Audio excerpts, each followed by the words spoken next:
السلام عليكم ورحمة الله وبركاته. طبعا استوقفني خبر. طبعا ما ينفعش بالنسبة لي يعدي مرور الكرام زي ما بيقولوا. الأستاذ والصحفي محمد رجب. محمد رجب، أيوه هو ده. محمد رجب بيقول إيه؟ جمهور الأهلي قال سمعهم ودنه. جمهور الأهلي يعني مستكتر على جمهور الزمالك إنه يبقى رئيس النادي مرتضى منصور. هم يتمنوا رئيس النادي يكون مرتضى منصور بتاع النادي الأهلي. طب طب يا اخي وانت حتى انت بتخاطب ناس بهايم، ولا بتخاطب ناس ما بتفهمش، ولا بتخاطب ايه بالظبط؟ طيب، بالنسبه لمرتضى منصور رئيس نادي فاشل، راجل سليط اللسان قليل ادب. اديني ميزه عملها مرتضى منصور ان هم جمهور الاهلي يبقوا مبسوطين منه. يا راجل ده جمهور الاهلي واخدين اراجوز. ويك ويك ويك اراجوز.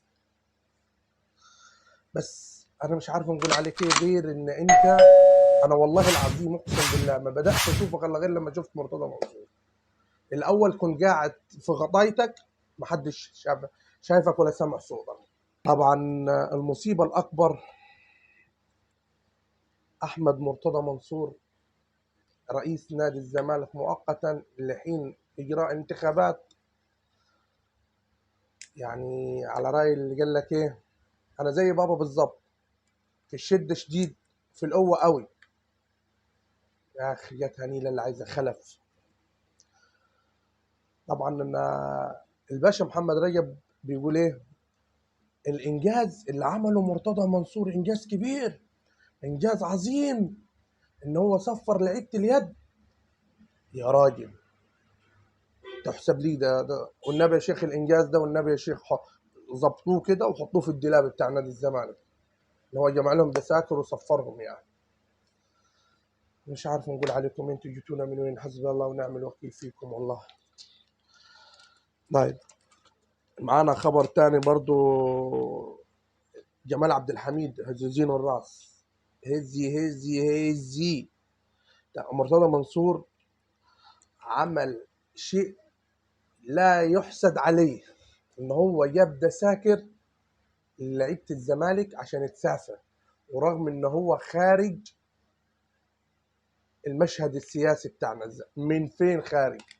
ده راجل القناه بتاعت الزمالك دي شغاله ويك ويك ويك المرتضى، وكل قراراته مرتضى. يا راجل ده ما عرفش يعمل ايه، قال لك رئيس الشرف النادي الزمالك.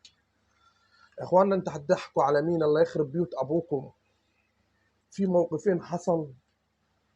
اللاعب محمد عمر الاخضر، طبعا كله اشاد بيه، يطلع ياخدوا زد وفي الاخر يطلع من زد.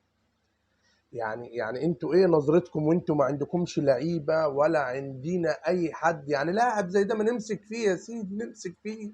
ما احنا ما عندناش ولا قادرين نجيب، نمسك فيه. اجي تطلعوا احمد عيد. احمد عيد يمشي فري، يطلع فري، رغم ما رضيش يدفع البند البيع بتاعه. البند بتاع البيع ما رضيش يدفع له، خلاص رضيتش تدفع البند، تمام، عشان هتاخده، وفي الاخر ياخدوا المصري فري. يخرب بيوت ابوكم، يخرب بيوت ابوكم، وحسبي الله ونعم الوكيل فيكم.